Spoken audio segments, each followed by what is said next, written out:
Hi, I'm Sean Reardon, Mayor of Newburyport, and welcome to the latest edition of the Mayor's Corner. It's been a busy time this fall, right? We've talked about it before. Kids back in school, we've got projects finishing up all over the city. So, you know, it's funny, people think the summer is like a real downtime, but that's really where a lot of the work is happening around the city, which makes it tough, right? And plus, Newburyport's so busy in the summer. So like you get into fall, and then it's just a different kind of busy, right? Traffic picks up. I don't know, there's always something going around in the city. So let's talk about what's happening in the area. First, we had Plumfest last weekend. God, what a great time that is. Thank you to the Plumfest board and to the volunteers. They raised money for the Merrimack Valley Boys and Girls Club. They had over 120 bands on the island last Saturday. Again, it was a beautiful day, like 70s, sunny. It was a little cool and breezy on the island, but it was perfect. And then 59 different locations. I kind of stayed on the Newburyport end the whole time, but wow, it was a lot of fun. So again, thank you to everybody. And again, as far as I know, no incidents. It's just one of the happiest, nicest days in the city out on the island for Plumfest. So again, I hope that's something that just continues and gets better and better each and every year. We had a community site visit this week for Recreation and Youth Services. So this was something we thought of, right? Because we had the debt exclusion vote on May 13th. We get in there on July 1st, awarded the contract to LD Russo.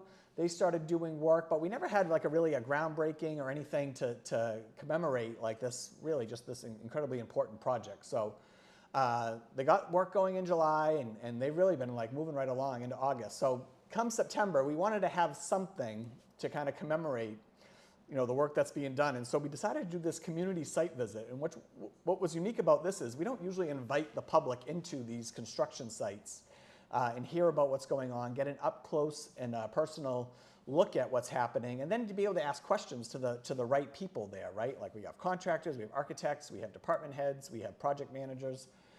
So this was what was our idea. And so it happened this week.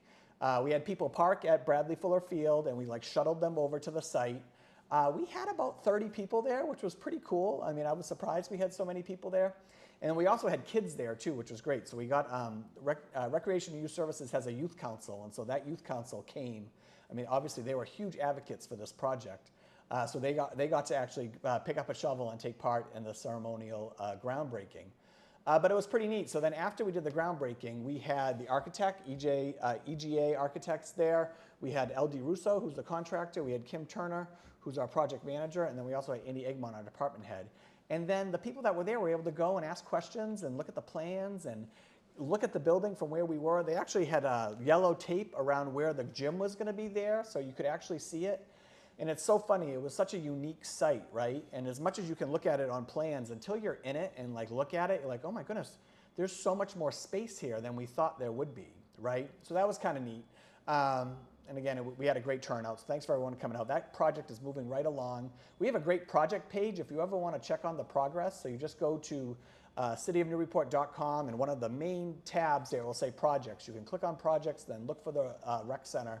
And then that is being updated just about every week with updates. So there's always something new going on there. We just put something new up there today. So again, thank you to Kim Turner for all her hard work on that, and and Christine Jackson and Mike Bartlett for making that community site visit a really great event. Yesterday, I actually got to go to my monthly mayor's meeting for the MMA. So I go to those every month. And I say this all the time, I love going to these things, right? I've only missed, I think, one in my almost 4 years here. Because for me, it's almost like therapy. I mean, you get to go and you get to sit with people who are going through what you're going through each and every day. And it's just a great place to vent. It's a great place to exchange ideas. Like I said, I love talking about all the things we're doing here in Newburyport, and maybe one of those mayors hears that. It's like, oh, well, I'd like to try to do that. Or vice versa. I can hear something that they're doing. I was like, oh, well, I've never tried that. Or a way to communicate to the public better. I mean, there's so many things that come out of those meetings. So we were in Gardner. The mayor there is Michael Nicholson, and he's actually the president of the MMA Mayors Group right now. And it was great. And we got a legislative update, like we always get. And then the special part about this is then the governor Maura Healey and our Lieutenant Governor, Kim Driscoll, came because we were having a ceremonial bill signing. The transportation bond bill was being signed. And that was pretty cool to be a part of, I gotta tell you. So we got to have a nice Q&A with the governor and LG first. Like I said, this transportation bond bill is just critical. Again, I would say every year the things that we advocate most for as mayors and as cities are more money, again, for our streets and sidewalks, our bridges, our culverts, you know, that Chapter 90 money, and I would say our Chapter 70 money, which goes to our schools. And so this gives us a significant bump in our Chapter 90 money, right? And they're using the formula to pass the bond bill, so we're actually getting a bump in Chapter 90, but then we're also getting money from the Fair Share Amendment, right? The millionaires tax that was implemented. So we're getting money from there. So we're getting about $948,000 this year in Chapter 90 money. So for us, who have been doing this rolling 5-year plan, we're gonna be able to bump some streets up and actually do more work, right? Do more work and then move some other money around for streets that we aren't touching the sidewalks on, or places that we wanna do just the sidewalks on. It'll give us a little bit more flexibility because that Chapter 90 money, we have to do the sidewalks on those streets, but it's going to allow us to do more of those, and we can allocate other dollars for different parts of the plan. So it's really exciting. I got to get a pen, for one of the ceremonial pens that she used to sign it, which was neat too. But again, hats off to the Healey Driscoll administration. They've been incredible partners. They've been so good to me, so good to Newburyport, and I just know at any time I can just pick up the phone and we can talk about Newburyport and how they can help, and talk about the challenges we're facing and how the state can get involved. So I mean, it's just great to have built that relationship these past 3 years, because it's really paying dividends here in Newburyport. Okay, so that was yesterday.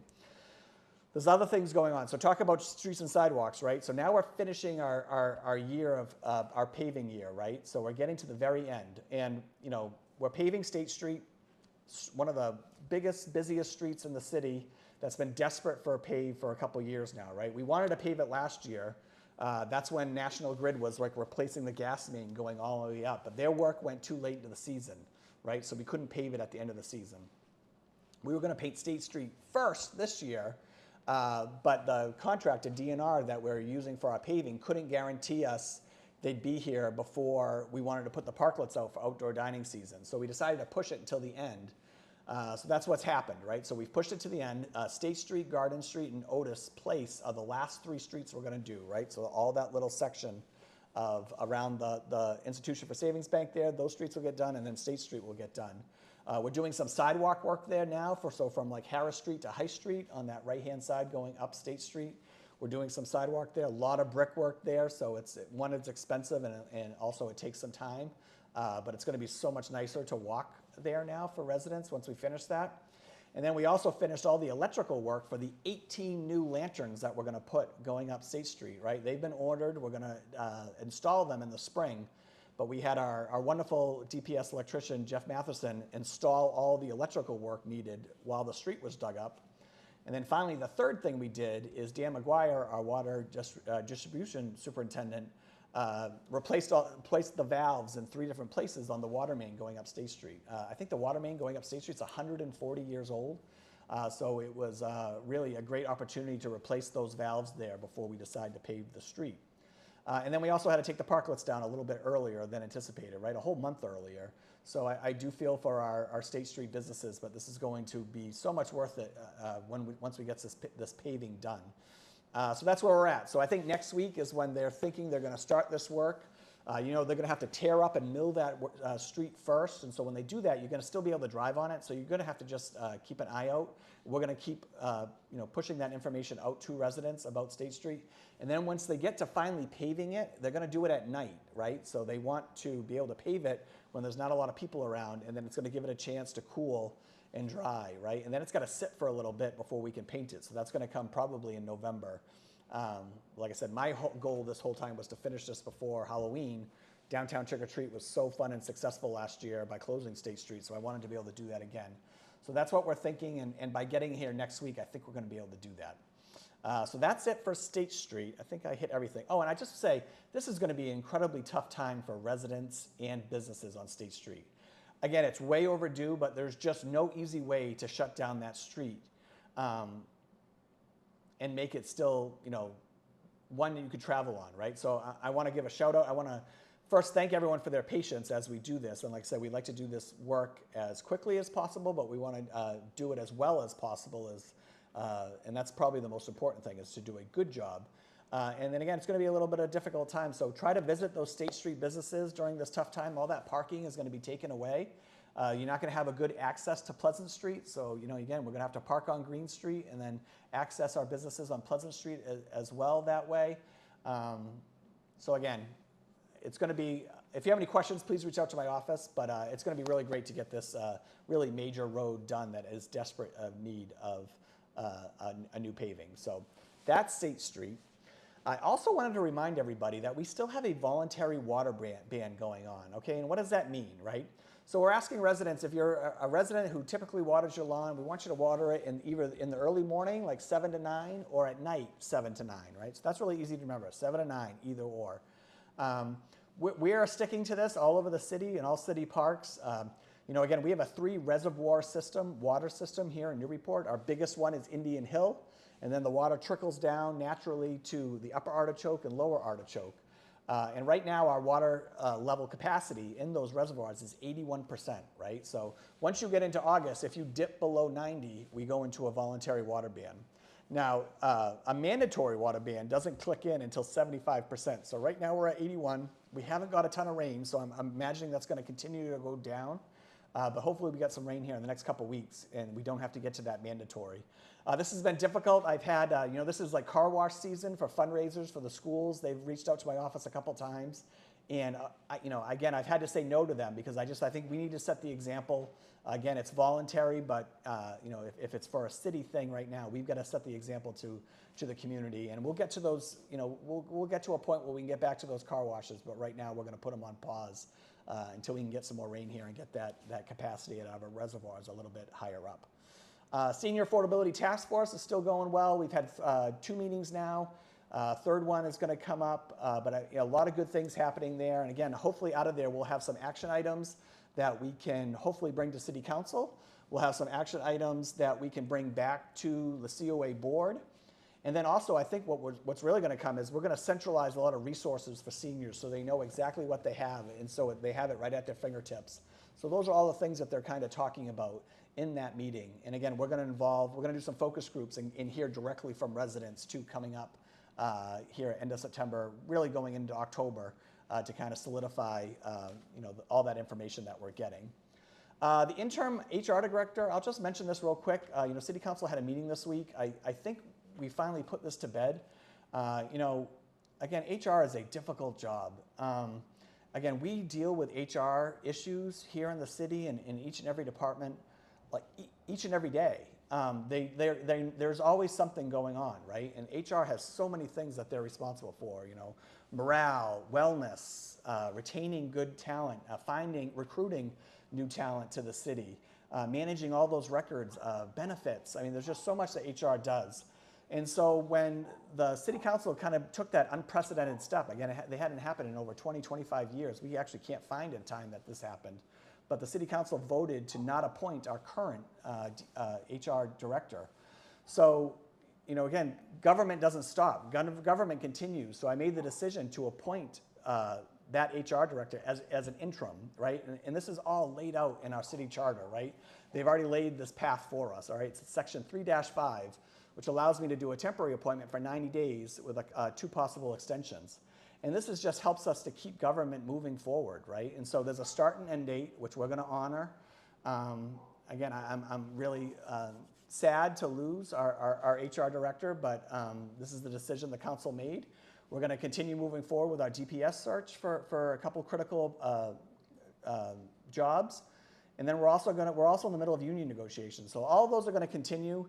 And then again, the job has been posted now, so we're already accepting resumes for this new position. And so the interim position will be in place until we fill it, or until this timeline laid out by the charter occurs, right? Because you can't have a double interim. It's only one. It's a start and an end date. So that's where we are with that. And like I said, I want to thank Interim Director Drellick for all she's done and continues to do. She's willing to still, after all this, she's still willing to come here every day and help the city of Newburyport keep moving forward, and that says a lot about her. So, lastly, I don't know what time we at. We're close, Ryan, right? We've been going on for a while now. Lastly, I just want to mention that we have an honorary dog mayor going on, and so this all came up because I think someone posted a picture on the Daily News site about a dog and wanting to be mayor or something. So we just thought it was fun. And again, in the silly election season that we're in, it's time to make it fun. So we have put together a Nominate Your Pup for Dog Mayor. If you go to the city website, you'll see the posting that we just did for this. There's a Google form that you can fill out. We're going to put together a little committee of 5. This is like something the mayor's office and the animal control officer are doing. But if you think your dog would be a great mayor, nominate him or her, and the committee will take a look at it. And we're going to accept nominations till October 3rd, and then shortly after that, we'll name our first ever dog mayor here in Newburyport. That's it for the Mayor's Corner. I'm your Mayor, Sean Reardon, and I will see you all next time on the Mayor's Corner.